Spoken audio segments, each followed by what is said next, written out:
सभी प्रभारी अधिकारीगण, आज मुझसे जुड़े हुए सभी प्रभारी मंत्रीगण, हमारे सांसद विधायक साथीगण, प्रभारी अधिकारीगण, क्राइसिस मैनेजमेंट ग्रुप के सभी स्तर के, मतलब जिला क्राइसिस मैनेजमेंट ग्रुप के सदस्यगण, ब्लॉक क्राइसिस मैनेजमेंट ग्रुप के सदस्यगण, शहरों में वार्ड के क्राइसिस मैनेजमेंट ग्रुप के सदस्यगण और गांव के क्राइसिस मैनेजमेंट ग्रुप के सदस्यगण, बहनों और भाइयों, पिछले 2 महीनों में हमने लगातार दिन और रात मेहनत की है। सभी अधिकारी मित्र भी आज जुड़े हुए हैं, कमिश्नर, आईजी, कलेक्टर, एसपी और अलग अलग स्तर के हमारे सभी नीचे तक के कर्मचारी, जिनमें आंगनवाड़ी कार्यकर्ता, आशा कार्यकर्ता, रोजगार सहायक, पंचायत सचिव, एएनएम, पटवारी, अलग अलग विभागों के सारे कर्मचारी और अधिकारी। और मैं सच कहूं तो पूरे प्रदेश में इन 2 महीने में अनथक परिश्रम किया है। एक ऐसी त्रासदी कोरोना संक्रमण की दूसरी लहर के रूप में हमने बीच में भुगती कि जिसके जख्म शायद कभी मिट नहीं पाएंगे। हमने अपनों के दर्द को देखा है, हमने अपनों को बिछुड़ते हुए भी देखा है। वो दिन भी हमें याद है जब ऑक्सीजन की आपूर्ति के लिए दिन और रात हम लोग सोए नहीं।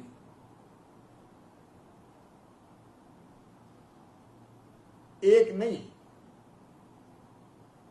अनेकों कष्ट और कठिनाइयों से हम गुजरे, लेकिन आज मुझे कहते हुए संतोष है और मैं आप सबको बधाई दे रहा हूं। गांव के भी क्राइसिस मैनेजमेंट के भाइयों बहनों को, शहर के भी, ब्लॉक के, जिले के सभी साथियों को क्राइसिस मैनेजमेंट ग्रुप एक अद्भुत प्रयोग अपने मध्य प्रदेश का, जिसमें सरकार, प्रशासन और समाज मिलकर एक हो गया। एक अभिनव प्रयोग अपना। सरकार अकेली नहीं लड़ेगी, हमने तय किया। सरकार और समाज साथ मिलकर लड़ेंगे।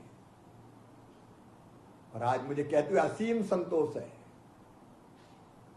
कि हर एक ने अपनी जिम्मेदारी का निर्वाह पूरी कर्तव्य निष्ठा के साथ किया और अब सब मिलके एकजुट होकर एक टीम के रूप में काम करते रहे। इसके कारण आज ये स्थिति बनी कि कोरोना संक्रमण पर मध्य प्रदेश में हमने लगभग काबू पा लिया। आज अगर आप देखें तो कोविड संक्रमण की दृष्टि से देश में भी मध्य प्रदेश आखिरी पायदान पे खड़ा है। कल जो टेस्ट हुए थे,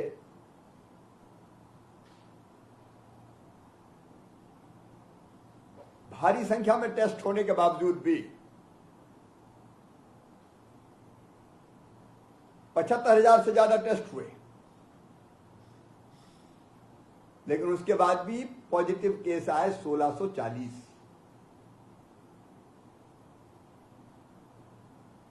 देश के डेली केस लोड में मध्य प्रदेश का योगदान अब सबसे कम है 1.4%। देश के राज्यों में सबसे कम योगदान अब हमारा है। एक समय था जब एक्टिव केस की संख्या बढ़ के 1,11,000 तक पहुंच गई थी, लेकिन अब एक्टिव केस घट के 30,000 के आसपास आ गए। और आप सबकी मेहनत से वो दिन भी आएगा कि होम आइसोलेशन और अस्पताल वाले ये मेरे भाई बहन भी ठीक होके घर जाएंगे। हमारी कोशिश है कि इनमें से जो आईसीयू में है, ऑक्सीजन बेड पे, हम उनकी जिंदगी बचा लें, उनको सुरक्षित निकाल के ले जाएं। इस पर भी आप सबको ध्यान देना पड़ेगा। अप्रैल के महीना में पॉजिटिविटी रेट मध्य प्रदेश का 25% हो गया था, अब वो घट के ये 2% तक आ गया है। और एक और खुशी की बात है, जो संक्रमित भाई बहन उनके स्वस्थ होने की दर जो 80% के आसपास थी, आज बढ़ के 95% हो गई है। 100 में से 95 ठीक हो रहे हैं और ये संख्या बढ़ाते जाएंगे हम। ये संख्या स्वस्थ होने वालों की दर बढ़ती जाएगी। कल आगर मालवा में कोई पॉजिटिव केस नहीं आया था, 0। आज डिंडोरी में कोई पॉजिटिव केस नहीं आया।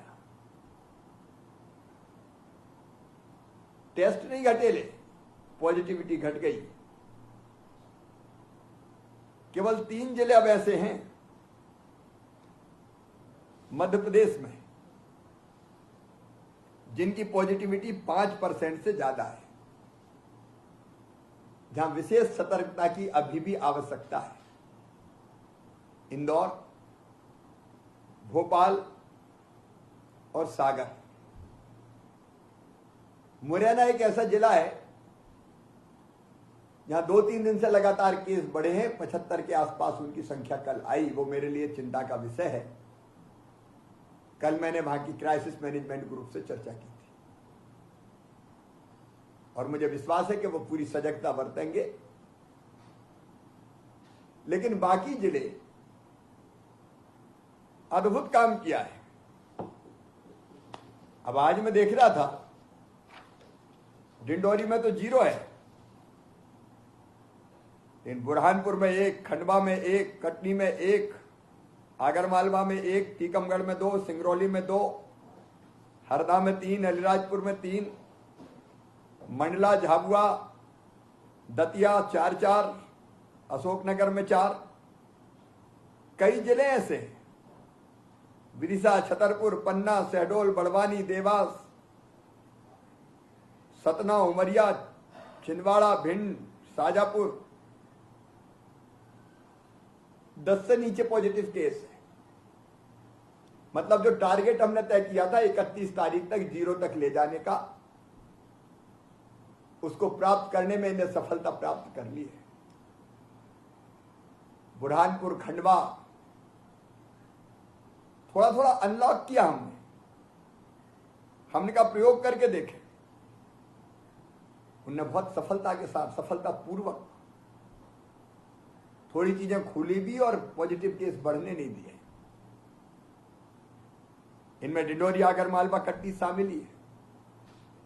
लेकिन खंडवा, बुरहानपुर का मैंने नाम लिया, कई दिनों से वहीं स्थिति है जैसे स्थायित्व प्राप्त कर लिया हो।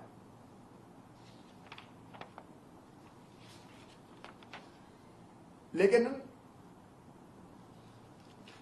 आज हमारे प्रदेश के 18 जिलों में पॉजिटिविटी 1% से कम हो गई। मेरे बहनों और भाइयों, आज मैं ये कह सकता हूं कि संक्रमण अभी हमारे काबू में है, लेकिन बिना समाज के साथ लिए ये लड़ाई नहीं लड़ी जा सकती थी। और इसलिए हमने क्राइसिस मैनेजमेंट ग्रुप पहली लहर में बनाया था जिले का, इस बार गांव तक का बना दिया। और गांव के क्राइसिस मैनेजमेंट ग्रुप को, बाढ़ के क्राइसिस मैनेजमेंट ग्रुप का मैं अभिनंदन करना चाहता हूं। उनने अपने कंधों पर जिम्मेदारी ली और उन्होंने तय किया कि हमारे यहां कौन सी चीज खुलेगी, कौन सी चीज नहीं खुलेगी। गांव के क्राइसिस मैनेजमेंट ग्रुप ने कोरोना कर्फ्यू लगाया। कौन बाहर जाएगा, कौन सामान लाएगा, उपार्जन कैसे चलेगा, किल कोरोना अभियान, घर घर जाके सर्दी जुकाम बुखार से पीड़ितों को ढूंढवाया, उनके टेस्ट करवाए, होम आइसोलेशन की व्यवस्था देखी, राशन के वितरण का काम देखा। संक्षेप में कहूं तो सारी जवाबदारी उनने अपने कंधों पर उठा ली। ये सही लोकतंत्र है मित्रों। केवल शिवराज सिंह चौहान काम नहीं करेगा, गांव का हर नागरिक काम में जुटेगा। जन आंदोलन हमने बनाया कोरोना की लड़ाई को, और आगे भी कोरोना की लड़ाई जन आंदोलन ही रहेगी।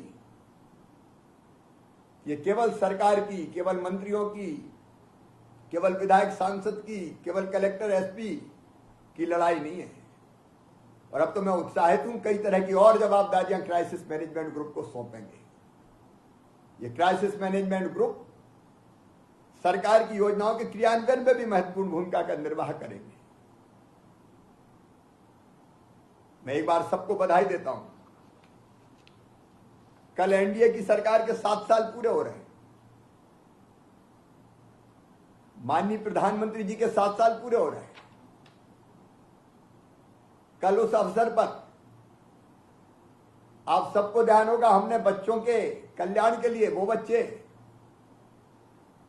जिनके माता पिता नहीं रहे, या तो एक पहले से नहीं था, एक की बाद में मृत्यु हो गई,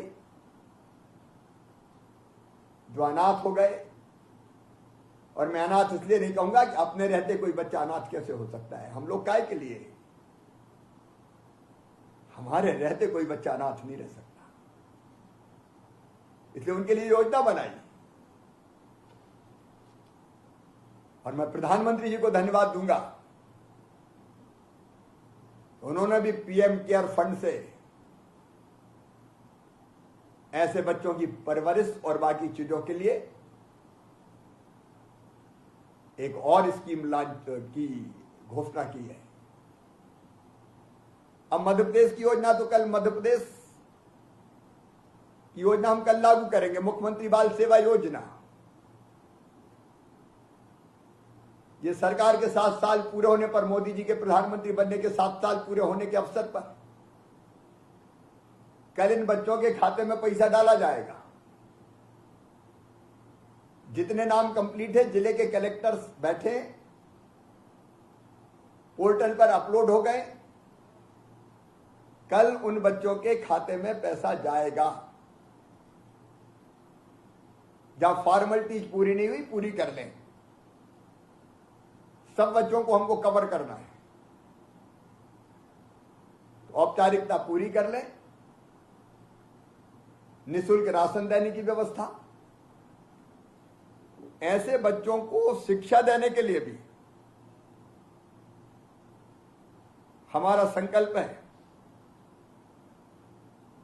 और इसलिए उनकी शिक्षा निःशुल्क होगी। 24 साल की उम्र तक वह हमारे बच्चे उपयुक्त विद्यालयों में जहां ठीक शिक्षा मिले। और कलेक्टर ये भी ध्यान रखेंगे कि जो छोटे बच्चे, अभी उनकी बात नहीं करता, लेकिन कई ऐसे बच्चे जिनकी उम्र बड़ी है, वो भले कॉलेज में पढ़ने वाले हो, कॉलेज के बच्चे भी हो सकते हैं, वो स्कूल के हो सकते हैं, बिल्कुल छोटे बच्चों को तो अभिभावक की जरूरत पड़ेगी। उन बच्चों को अगर हॉस्टल में एडमिशन दिलाना होगा तो हम विशेष रूप से उनको हॉस्टल में प्रवेश दिलवाएंगे। वो छात्रावासों में रह के पढ़ेंगे। अगर कोई बच्चा ऐसा होगा तो वो भी चिंता कर ले कि जिसको संभालने वाला कोई उपयुक्त व्यक्ति नहीं बचा, तो ऐसे बच्चों को हम बाल गृह या बाकी रहने की व्यवस्था का उपयुक्त प्रबंध करेंगे। अगर उनका है कोई चाचा, मामा, बुआ, फूफा, कोई भी जो ढंग से संभाल सके छोटे बच्चे, उनके पास रहेंगे, हम आश्वस्त हो जाएं कि वो बच्चे की देखभाल करेंगे। स्नेह और प्यार करने वाले लोग चाहिए, नहीं तो हर महीना पैसा और राशन के चक्कर में कोई ऐसे के हाथ नहीं चले जाए कि जो उनकी ठीक ठाक देखभाल ना करें, नहीं तो हम फिर अपनी व्यवस्था में बच्चों को रखेंगे, उनका इंतजाम करेंगे। अगर कोई बिटिया ऐसी होगी कि जिसकी शादी नहीं हो पाई, मैं एक परिवार को जानता हूं, बेटी की सगाई हो गई और पिता चल बसे, ऐसी परिस्थितियों में बेटी की शादी हम करेंगे, पूरे स्नेह के और सम्मान के साथ करेंगे। तो ये बात केवल छोटे बच्चों की नहीं, आप समझ लेना, ये बात बड़े बच्चों की भी है, जिनकी पढ़ाई पूरी नहीं हुई, छोटे की, बेटा बेटी,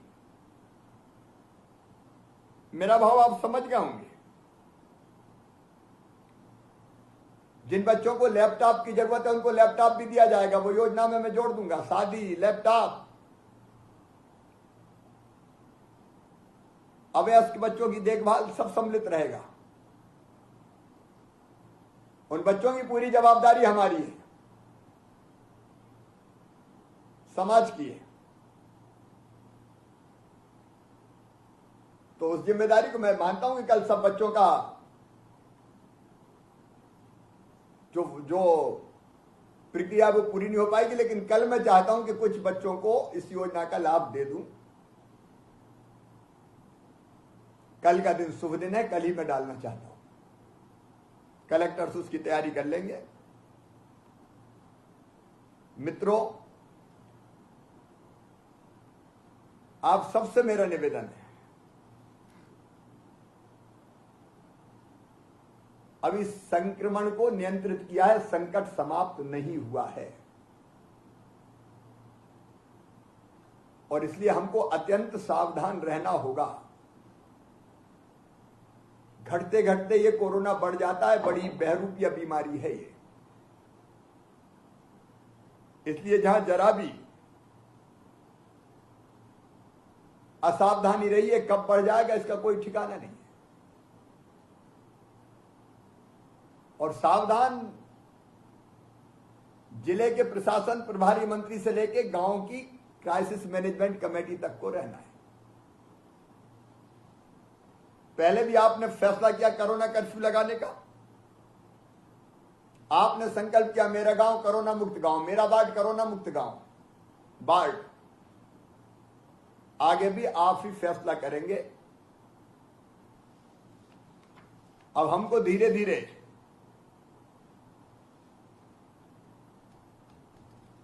सारी सावधानी रखते हुए, ताकि तीसरी लहर ना आए, और तीसरी लहर कैसे नहीं आएगी ये मैं आपको बता रहा हूं। नंबर 1, हम खूब टेस्ट करेंगे, कोई जिला टेस्ट में कोई कमी ना करे, बिल्कुल टेस्ट कम नहीं करना है, जिले के हर इलाके में करना है, ताकि संक्रमित कहीं हो तो तुरंत पकड़ लें। हम खूब टेस्ट करेंगे, कोई पॉजिटिव आया तो केवल होम आइसोलेशन या कोविड केयर सेंटर में ले जाएंगे उसको, घर में जगह नहीं तो घर में मत रखना भैया, नहीं तो सबको संक्रमित कर देगा। फिर उसको कोविड केयर सेंटर में रखना, और उनसे संपर्कित जितने हैं सबकी कॉन्ट्रैक्ट ट्रेसिंग करेंगे, परिवार के लोग या बाकी जिनसे मिला हो, ताकि और किसी को भी कोरोना का संक्रमण फैला तो तुरंत हम पहचान लें और वो स्प्रेडर की तरह ना घूमे, क्योंकि कई में तो लक्षण 2-4 दिन आते ही नहीं, तब तक वो कई में फैला देता है। तो कॉन्ट्रैक्ट ट्रेसिंग। तीसरी चीज, किल कोरोना अभियान जारी रहेगा। घर घर दस्तक देके सर्दी जुकाम बुखार वालों को क्राइसिस मैनेजमेंट ग्रुप के साथ ढूंढते रहेंगे, कोई मिला तो तुरंत दवाई देंगे और सैंपल लेंगे। ये सावधानी अगर हमने रखी तो जहां संक्रमण तत्काल पकड़ लो, बढ़ने मत दो, इलाज कर दो, और कहां कहां फैल सकता है उनको चिन्हित करके उनका इलाज कर दो और उनको आइसोलेशन में ले जाओ। मेरा दावा है हम तीसरी लहर रोक सकते हैं, और हम रोकेंगे तीसरी लहर, भरपूर प्रयास करेंगे। लेकिन इसके साथ साथ हमको अब अनलॉक की दिशा में जाना है। मतलब कोरोना कर्फ्यू को धीरे धीरे हटाना है। ये कौन हटाएगा? आप हटाओगे। कैसे हटाएंगे आप तय करोगे। जिले में क्या करना है, जिले का क्राइसिस मैनेजमेंट ग्रुप बैठेगा। अभी हम यहां से गाइडलाइन भेज रहे हैं, वो गाइडलाइन आपके पास पहुंचेगी।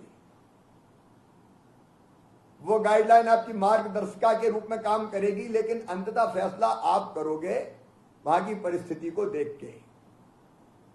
जैसे मैंने नाम लिया 5% से ज्यादा पॉजिटिविटी है, तो वहां के क्राइसिस मैनेजमेंट ग्रुप को ध्यान में रखते हुए फैसला करना पड़ेगा कि हम क्या खोलें क्या ना खोलें। जैसे मुरैना में केस बढ़े तो मुझे पता चला वहां के क्राइसिस मैनेजमेंट ग्रुप ने तय कर लिया कि अभी हम 1 तारीख से मुरैना को कोरोना कर्फ्यू में ढील नहीं देंगे। वहां की परिस्थिति है, उनको करना पड़ेगा, तभी ठीक होगा। तो ऐसे अलग अलग जिले की परिस्थिति के हिसाब से देखो, कुछ चीजें तो तय है जो नहीं खुलेगी, वो आप सब सहमत होंगे, वो खतरा हम नहीं ले सकते। राजनीतिक गतिविधियां, सांस्कृतिक गतिविधियां, सामाजिक धार्मिक गतिविधियां, आयोजन, मेला, उत्सव, खेल, मनोरंजन, अभी इसकी इजाजत ये समय हमें नहीं देता। स्कूल, कॉलेज, शैक्षणिक संस्थान, प्रशिक्षण, कोचिंग संस्थान, सिनेमाघर, shopping mall, swimming pool, theatre, picnic spot, auditorium, सभागृह, और विवाह के लिए भी आप तय करना। विवाह जून में होंगे, मैंने मई में वादा किया था, लेकिन विवाह होंगे केवल अत्यंत सीमित संख्या में। आप तय करेंगे 10 इधर के 10 उधर के। हम ज्यादा संख्या का खतरा मोल नहीं ले सकते। अंतिम संस्कार की संख्या तय करना है। ये समय ऐसा है कि ज्यादा लोग ना जाएं, 10 लोगों में हो सकता है।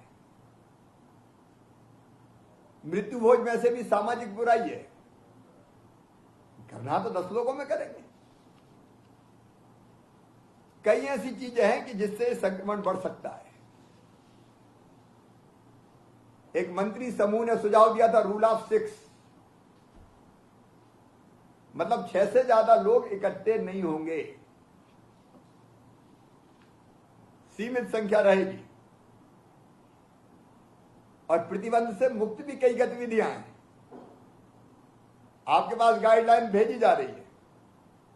उद्योग, औद्योगिक गतिविधियां, उद्योगों का कच्चा माल, तैयार माल, अस्पताल, नर्सिंग होम, क्लिनिक, ये तो सब खुले ही हैं। राशन की दुकान, किराना दुकान, फल सब्जी, डेयरी, आटा चक्की, पशु आहार, आप लोग तय करिए। गाइडलाइन भेज रहा हूं मैं विस्तार से इस पर नहीं बोलूंगा। ये गाइडलाइन आपके पास आ रही है। उसके हिसाब से, जिले की परिस्थिति के हिसाब से जिला तय करेगा कि 1 जून से कोरोना कर्फ्यू में ढील दी जाएगी और हम आर्थिक गतिविधियां चालू करेंगे। लेकिन 5% से ज्यादा जहां पॉजिटिविटी है वहां के नियम अलग हैं। जहां 5% से कम है वहां के नियम अलग है। गांव में ब्रॉडली, मोटे तौर पर कोरोना मुक्त गांव ग्रीन जोन, इक्का दुक्का केस येलो जोन, और ज्यादा केस है 5 या उससे ज्यादा तो रेड जोन। रेड जोन में कुछ नहीं होगा, वो बंद ही रखना पड़ेगा। रेड जोन में अगर बाढ़ आता तो वो बंद ही रखना पड़ेगा। लेकिन ग्रीन में सारी गतिविधियां चालू करेंगे आप लोग, वो आप तय करें। मैंने केवल इतना बताया कि हमको भेद करना है, जो मुक्त है वहां और जहां संक्रमण है वहां। विद इन डिस्ट्रिक्ट भी ये भेद, विद इन वार्ड भी, वार्डों के अंदर भी होगा और गांव के अंदर भी ये भेद करना पड़ेगा हमको। तो वो सब जिला तय करेंगे, ब्लॉक तय करेंगे, ब्लॉक की क्राइसिस मैनेजमेंट कमेटी ब्लॉक में, और गांव की क्राइसिस मैनेजमेंट की जो कमेटी है वो गांव में तय करेगी। और इसलिए जरूरी है कि हम कल सारे प्रभारी मंत्री और कलेक्टर और जिले का क्राइसिस मैनेजमेंट ग्रुप, आपकी जवाबदारी है कल 30 मई को पूरे प्रदेश में जिला क्राइसिस मैनेजमेंट कमेटी जिले के लिए, चाहे तो जिला क्राइसिस मैनेजमेंट कमेटी आज भी बैठ सकती, नहीं तो कल बैठे, लेकिन कल ब्लॉक क्राइसिस मैनेजमेंट कमेटी, ग्राम पंचायत क्राइसिस मैनेजमेंट समिति, नगर क्राइसिस मैनेजमेंट समिति, वार्ड क्राइसिस मैनेजमेंट समिति, इनकी बैठक कल होगी। समय कौन सा है तय करें गांव में बैठे भाई बहन, वार्ड में बैठे मेरे साथी, सुपरविजन कलेक्टर करेंगे। हर एक क्राइसिस मैनेजमेंट कमेटी की बैठक होगी और वो क्राइसिस मैनेजमेंट कमेटी गांव, वार्ड, ब्लॉक, शहर वो कैसे खुलेगा ये तय करेगी। उनके कंधों पे जवाबदारी, उनको परिस्थिति संभालना है, सरकार पूरा साथ देगी। उनका फैसला मतलब सरकार उस फैसले के पीछे खड़ी रहेगी लागू करने के लिए। तो कल सारी क्राइसिस मैनेजमेंट कमेटी की मीटिंग हो जाए संपन्न, और ये इसलिए जरूरी है कि वो कल ही घोषित कर दे कि हमारे यहां ये खुला रहेगा, ताकि परसों के दिन उसका ठीक से प्रचार हो जाए 31 तारीख को, और 1 तारीख से सवेरे से वो व्यवस्थाएं बन जाए। एक चीज पक्की है, बाकी अपने जिले के हिसाब से तय करना, और वो ये है कि सैटरडे को, शनिवार को रात के 10 बजे से लेके सोमवार के सवेरे 6 बजे तक कर्फ्यू सब जगह लागू रहेगा। वो तो मिनिमम रखना ही है हमको, बाकी आप अपने हिसाब से फैसला करिएगा, लेकिन उतना हम रखेंगे। तो ये सब बैठ के हो जाए और क्राइसिस मैनेजमेंट कमेटी फैसला कर ले और जनता को अवगत कराए, और इसके साथ साथ कोविड एप्रोप्रिएट बिहेवियर, कोरोना के संक्रमण को रोकने के अनुकूल व्यवहार, मतलब बिना मास्क के अनावश्यक रूप से घरों से नहीं निकलेंगे, निकलेंगे तो मास्क लगा के निकलेंगे, और निकलेंगे तो दूरी बना के रहेंगे, 2 गज की दूरी जो प्रधानमंत्री जी ने कहा, और भीड़ इकट्ठी नहीं होगी। नियम सारे आप बनाएंगे, लेकिन दुकानदार को दुकान खोलनी है तो नियमों का पालन करके खोलना पड़ेगा। अगर वो मास्क नहीं लगाता, वो दूरी मेंटेन नहीं करता, तो ऐसे में दुकानें सील भी कर दी जा सकेंगी। अगर व्यवस्थाओं का पालन करते हुए व्यापार करना पड़ेगा, और खरीदी भी उस व्यवस्थाओं का पालन करते हुए करनी पड़ेगी, और नहीं तो फटाफट फैलने में देर नहीं लगेगी। तो वो सारे मापदंड भी आप बनाए कि दुकानदार को क्या करना चाहिए, ग्राहक को क्या करना चाहिए, सब्जी के ठेले वाले को क्या करना चाहिए, सब्जी मंडी अगर खुलेंगी तो खुले में कैसे बिना भीड़ के चले, ये कई तरह की व्यवस्थाएं बनानी पड़ेगी। वो आप वहां बैठ के बनाएंगे, और मुझे पूरा विश्वास है कि पूरी जिम्मेदारी से हमारी क्राइसिस मैनेजमेंट कमेटी काम करेगी, तो हम कोरोना की तीसरी लहर पे काबू पा लेंगे। तब तक तैयारी हम हर एक करेंगे, उसके बारे में आज मुझे नहीं बताना क्या क्या करना है, मंत्री समूह ने वो भी तय किया है। लेकिन कोविड एप्रोप्रिएट व्यवहार के लिए लोगों को तैयार करना पड़ेगा, वैक्सीनेशन के लिए लोगों को तैयार करना पड़ेगा। वो अलग अभियान हम चलाएंगे। टीका के बारे में अगर कोई भ्रम है तो उनको हमें दूर करना पड़ेगा। तो तो मैं यही निवेदन करना चाहता हूं कि क्राइसिस मैनेजमेंट ग्रुप की बैठक कल करके आप अपने गांव को, शहर को, वार्ड को, जिले को सुरक्षित रखने के लिए क्या क्या करना है वो विचार करके आप फैसला करें। मैंने जैसे कहा कि एक मोटी गाइडलाइन आपको भेजी जाएगी, अंतिम फैसला आपको करना है। और मुझे पूरा विश्वास है आप सबके सहयोग से मध्य प्रदेश का ये मॉडल ऐसा होगा जो महामारी के संक्रमण को रोकने में, जन भागीदारी से रोकने में एक नई दिशा दे देगा। अब इसकी चर्चा भी होने लगी। आप सबके सहयोग से हमने संक्रमण रोका है, हम आगे बढ़ने नहीं देंगे। अब आर्थिक गतिविधियां भी चलेगी और कोरोना का वायरस रहेगा तो संक्रमण को भी रोकते हुए हमको आगे बढ़ना पड़ेगा। दोनों चीजें, संक्रमण बढ़ने नहीं देंगे, खत्म करेंगे, और आर्थिक गतिविधियां ऐसे चालू करेंगे कि जिससे संक्रमण ना फैले। और मुझे पूरा विश्वास है आप सब ने जिस शिद्दत से काम किया है, मैं आज दिल से कह रहा हूं, अंतरात्मा से कह रहा हूं, ये अद्भुत प्रयोग मध्य प्रदेश में हुआ कि एक टेबल पे बैठ के हमारे प्रभारी मंत्री, हमारे विधायक, हमारे सांसद जी, हमारे क्राइसिस मैनेजमेंट ग्रुप के सदस्य, राजनीतिक दलों के कार्यकर्ता, अब जिस शिद्दत से बीजेपी के लोगों ने काम किया है, सेवा का अद्भुत है। कई समाजसेवी संगठनों ने किया है, अनेकों कांग्रेस के मित्र भी आ गया है। मैं किसी का नाम नहीं लूंगा, लेकिन अद्भुत ढंग से हमने काम किया और मुझे पूरा विश्वास है कि हम सब मिलके ही आर्थिक गतिविधियां भी चालू करेंगे और कोरोना के संक्रमण को रोक के एक नया इतिहास रचेंगे, जन भागीदारी से मुकाबला महामारी का। और भविष्य में जिसके उदाहरण शायद दिए जाएं आप सबके कारण।